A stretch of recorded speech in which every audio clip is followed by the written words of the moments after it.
Этим экстремалам нипочем низкие температуры. Заплыв в холодной воде ничуть не пугает, скорее очередной вызов. Двукратный призер чемпионатов мира 2014. Открывает состязание приглашенный гость с Благовещенска, настоящий ас экстремальных заплывов Александр Брылин. Человек, установивший мировой рекорд. Всего за 2 часа он проплыл 5-километровую дистанцию через Берингов пролив. И сейчас он готовится к покорению холодной Лены.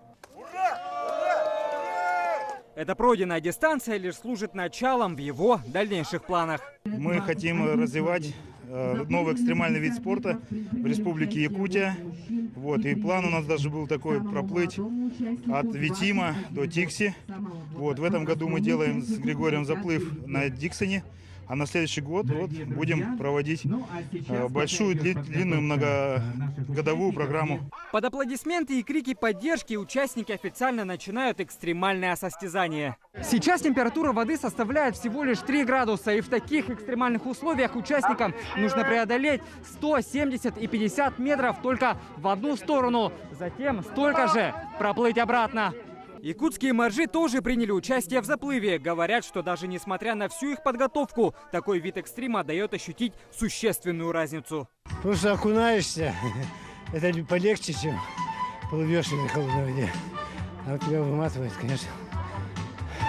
И сам принцип соревнования, ты уже влаживаешься во все.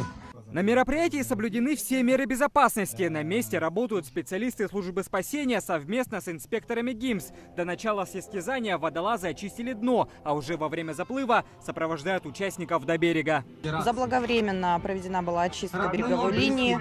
Также были произведены замеры температуры воды. Перед заплывом все участники заранее проходят медицинское освидетельствование.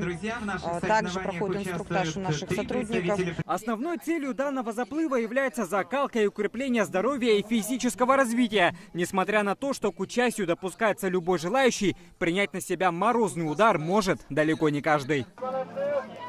Подобное мероприятие в Якутске проходит уже на протяжении 5 лет. В этом году соревнование в холодной воде посвящено памяти почетного полярника России Владимира Членова, а также других известных первооткрывателей и исследователей Арктики.